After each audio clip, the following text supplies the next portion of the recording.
ये कहानी है महेश की। छोटे से कस्बे का एक मध्यम श्रेणी परिवार से एक 18 साल के लड़के की, जिसने बड़े ख्वाब लेकर नागपुर में इंजीनियरिंग की डिग्री में दाखिला लिया था। उसके पिताजी एक मेहनती और ईमानदार सज्जन थे, जिन्होंने अपनी पूरी जमा पूंजी अपने बेटे की पढ़ाई में लगा दी थी। उसके साथ साथ इंजीनियरिंग हॉस्टल के मासिक खर्च को भी अपना पेट काटकर किसी तरह चला रहे थे। इंजीनियरिंग के दूसरे साल का समय था और यह समर हॉलीडेज का वक्त था, और महत्वाकांक्षा से भरे हुए महेश ने छुट्टियों का सदुपयोग किसी उद्योगशाला में बिताने का निश्चय किया था। अपने एक मित्र की मदद से मुंबई में केंद्र सरकार अधीन एक बहुत बड़ी कंपनी में समर ट्रेनिंग का अवसर भी प्राप्त हो गया था। बस फिर क्या था, पिता पुत्र चल पड़े मुंबई नगरी।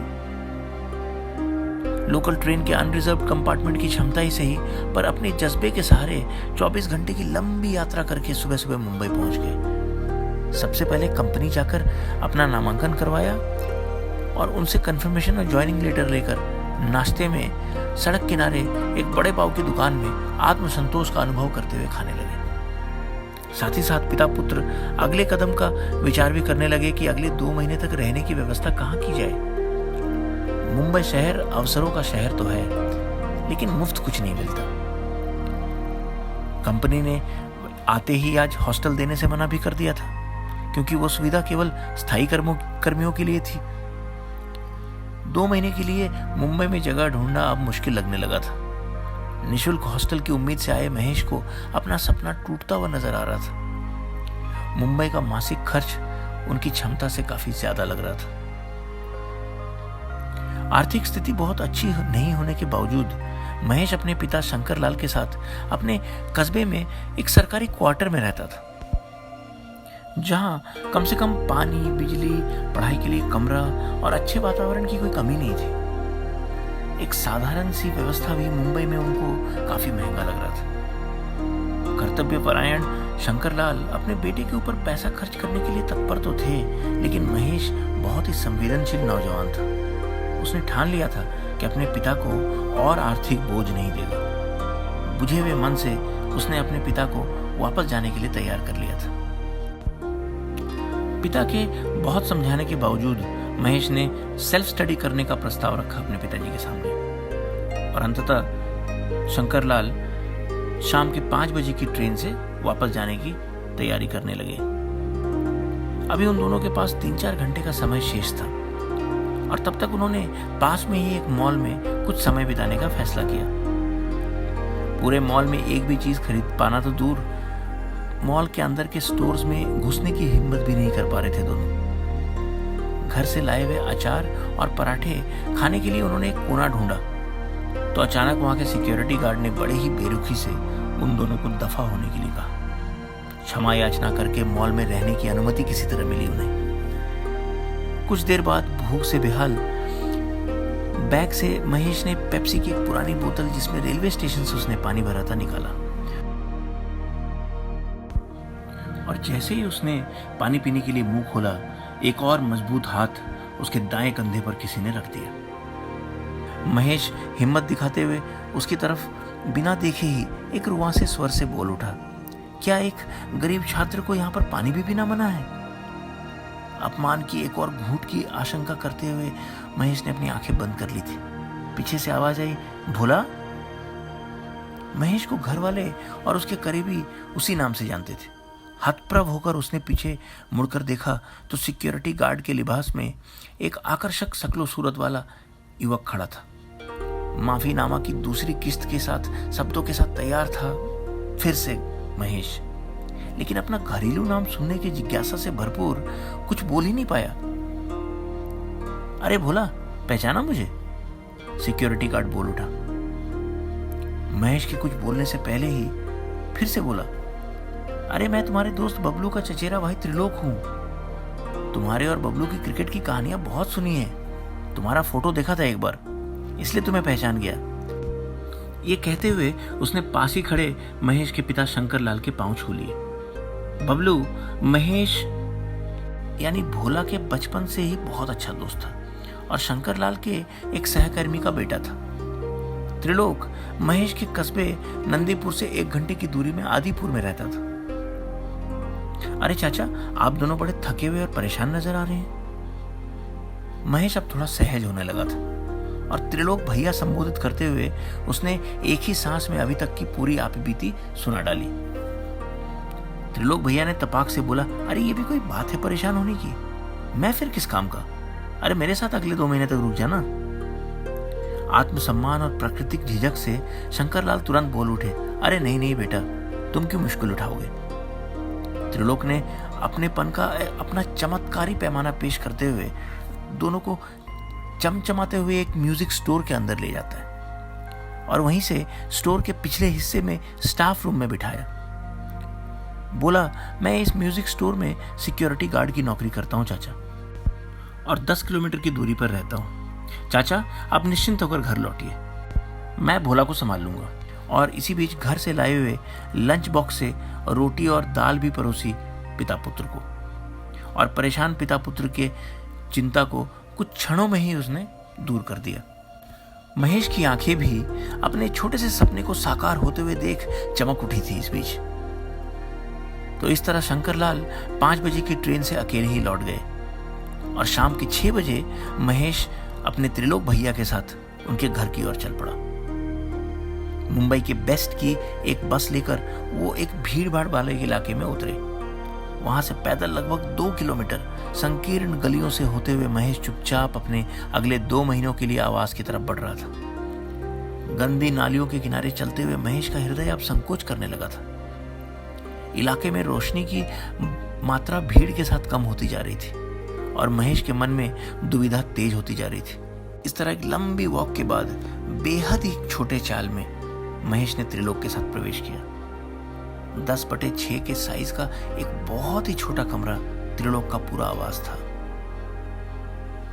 उस कमरे में एक पलंग के अलावे एक छोटा सा गैस स्टोव और कुछ बर्तन थे उस घर में। पलंग के नीचे 2 एल्यूमिनियम की संदूकें थी। त्रिलोक ने अपने कपड़े बदले और उन बर्तनों से पहले से ही पकाया हुआ खाना एक थाली में महेश के लिए परोसा। महेश थोड़ा खोया खोया महसूस कर रहा था। सोच रहा था कि कहीं उसने सही निर्णय लिया या नहीं। भूख भी लगी थी, इसलिए ज्यादा ना बोलकर खाना खाने लगा। खाना ताजा ही था और महेश को ताज्जुब हो रहा था कि खाना पहले से बना हुआ कैसे है। कुछ और बात ना बढ़ाते हुए महेश चुपचाप बिस्तर पे बिना कपड़े बदले ही लेट गया। अपने आप को पलंग के एक कोने में समाते हुए दीवार से अपने सर को चिपकाकर महेश निःशब्द चिंतामग्न हो गया। उसे लगा कि त्रिलोक भैया को कहीं पलंग में उसकी वजह से जगह ना कम पड़ जाए। कब महेश की आंख लग गई उसे पता ही नहीं चला। 1-1:30 बजे के करीब उसकी नींद अचानक खुली तो देखा त्रिलोक जमीन पर एक अंगोछे पर गहरी नींद में लेटा हुआ है। असमंजस की अवस्था में महेश को कुछ नहीं सूझा और पूरा पलंग खाली होने के बावजूद वो अपने उसी कोने में फिर से सोने की कोशिश करने लगा। सुबह हो गई थी और महेश ने जब आंखें खोली तो देखा एक अजनबी खाना बना रहा है। त्रिलोक भैया भी कहीं दिखाई नहीं दे रहे थे। कुछ बोलने से पहले ही वो अजनबी बोल उठा, अरे मैं त्रिलोक भैया का छोटा भाई त्रिपुरारी हूँ। पास में ही कपास के एक कारखाने में नाइट शिफ्ट करता हूँ। कुछ ही समय पहले लौटा हूँ अभी भी। महेश ने अब तक 2 और 2 जोड़कर माजरा समझ लिया था। त्रिलोक और त्रिपुरारी उस छोटे से आकार वाले कमरे को शेयर करते थे। डे शिफ्ट में बड़ा भाई घर से बाहर और नाइट शिफ्ट में छोटा भाई काम में रहकर एक सुनियोजित तरीके से रह रहे थे। सीमित संसाधनों के बावजूद चेहरे पे मुस्कान अपारंपरिक लग रही थी। तभी त्रिलोक भी कमरे में प्रवेश करता है और काम पे जाने की तैयारी करने लगता है। उसने फिर अपने उसी पुराने अपनापन के अंदाज में बोला, अरे भोला तैयार हो जाओ। महेश कमरे से बाहर निकला तो त्रिपुरारी ने तुरंत ही एक बाल्टी में पानी पकड़ा दिया उसके हाथ में। 4 कदम चलते ही महेश को एक बड़ी कतार दिखी। उस चाल में ही उसी आकार के कुल 16 कमरे थे और करीबन 30 लोग रहते थे। कुछ औरतें, बच्चे, बूढ़े भी थे कुछ परिवारों में। सबके लिए एक ही प्रसाधन था और महेश के आगे अभी भी 8 लोग थे। दिल बैठा जा रहा था। मन मारते हुए उसी प्रक्रिया में सम्मिलित होकर महेश नित्य कर्म से निवृत्त हुआ। नहाने के लिए चाल के बाहर सड़क के किनारे नगर पालिका का एक नल का ही मात्र उपाय था।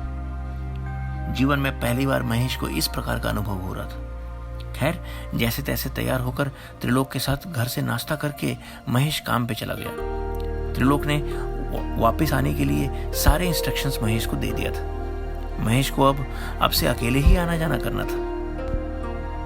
काम का पहला दिन महेश के लिए बहुत ही अच्छा रहा और उस बड़ी कंपनी के सोफिस्टिकेटेड एनवायरनमेंट में अपने आप को पाकर महेश फूला नहीं समा रहा था। लेकिन शाम होते ही दिल में धक धक तेज हो गई। लेकिन एक स्वचालित मशीन की तरह महेश वापस चाल में वापस आया।